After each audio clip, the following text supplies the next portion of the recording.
క్రైస్తలోడండి. Good morning. ప్రభు నామంలో ఈ ఉదయకాల సమయంలో మీకు అందరికీ కూడా ప్రత్యేకమైనటువంటి వందనాలు తెలియజేస్తున్నాను. ప్రియ దేవుని బిడ్డలారా, మీరందరూ కూడా బాగున్నారు కదండి. మరి ఈ ఉదయాన దేవుని యొక్క మాటలు ధ్యానిద్దామా? పరిశుద్ధ బైబిల్ గ్రంథం నుంచి లేవియాకాండము 19వ అధ్యాయము 2వ వచనం. మీరు పరిశుద్ధులై ఉండవలెను, మీ దేవుడనైన యెహోవానగు నేను పరిశుద్ధుడనై ఉన్నాను. ఆమేన్. దేవుని నామానికి మహిమ కలుగును గాక. ప్రియ దేవుని బిడ్డలారా, మనం సేవిస్తున్నటువంటి దేవుడు పరిశుద్ధుడై ఉన్న ప్రకారము కూడా మనము కూడా ఎలా ఉండాలి అంటే పరిశుద్ధులముగా మనం జీవించాలని దేవుడు కోరుకుంటూ ఉన్నాడు. ఈ రోజున ప్రియ దేవుని బిడ్డలారా, నిజంగా మరొక వచనంలో దేవుని మాట సెలవిస్తూ ఉంది, మీరు దేవుని ఆలయమై ఉన్నారని ఎరుగరా. మనము దేవుని యొక్క ఆలయమై ఉన్నాము.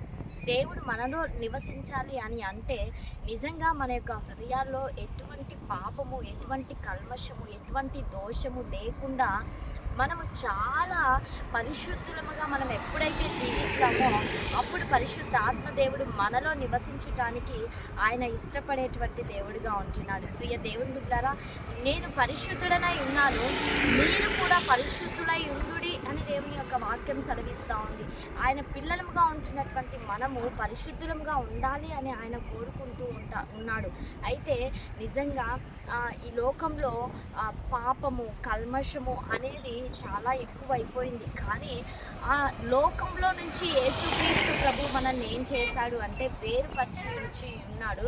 ఒక ప్రత్యేకమైనటువంటి జీవితాన్ని మనకి ఇచ్చి ఉంటున్నాడు. అయితే ఈ లోకంలో జీవిస్తున్నటువంటి మనకి ఎటువంటి పాపము, ఎటువంటి కల్మషము లేకుండా మనల్ని మనము ప్రతిసారి కూడా సరిచేసుకుంటూ, సరిదిద్దుకుంటూ ఈ యొక్క జీవిత విధానంలో మనము ముందుకు కొనసాగించబడాలి. ప్రియ దేవుని బిడ్డలారా, మనం పరిశుద్ధ దేవుని మనం కలిగి ఉన్నాం. ఆ యొక్క దేవుడు మన యొక్క హృదయంలో నివసించాలి అని మనము దేవునికి ఆలయమై ఉన్నాము. కాబట్టి ఆ ఆలయమైనటువంటి మన హృదయంలో దేవుడు నివసించాలి అని అంటే మనం యోగ్యత కలిగినటువంటి వారమై, పరిశుద్ధత కలిగినటువంటి వారమై మనం ఏం చేయాలి అంటే ఈరోజు మనము ముందుకు కొనసాగించబడాలి. ప్రియ దేవుని బిడ్డలారా, ఈరోజు ఈ ఉదయకాల సమయంలో దేవునికి వ్యతిరేకమైనటువంటి కార్యం ఏదైనా మన యొక్క హృదయంలో ఉన్నట్లయితే వాటిని తీసివేసి దేవునికి ఇష్టకరమైనటువంటి బిడ్డగా, దేవునికి ప్రీతికరమైనటువంటి బిడ్డగా ఈ ఉదయకాల సమయంలో ముందుకు కొనసాగించబడదుము గాక. ఆమేన్. మరి అందరం కళ్ళు మూసుకుందామా? ప్రార్థన చేసుకుందాం. ప్రార్థనలో ఏకీభవించండి.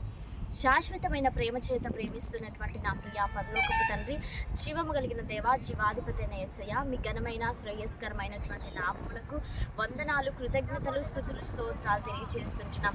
ఆత్మదేవ, ఈ ఉదయకాల సమయంలో ప్రభా ఈ కార్యక్రమాన్ని ఎవరైతే చూస్తుంటున్నారో ప్రభా అయ్యా, ప్రతి బిడ్డను కూడా మీరు దీవించండి, ఆశీర్వదించండి, కృపలో మీరు సహాయం చేయండి. మీ మేలులకై, మీ దీవెనలకై, మీ ఆశీర్వాదములకై ప్రతి ఒక్కరిని కూడా తండ్రి యోగ్యులుగా మీరు జ్ఞాపకం చేసుకొని మీ నామానికి మీరు మహిమ తెచ్చుకోవాలి. యేసు శక్తి కలిగిన నామంలో అడిగి వేడుకొని పొంది ఉంటున్నాము తండ్రి. Amen. Praise the Lord. God bless you all. Have a nice day.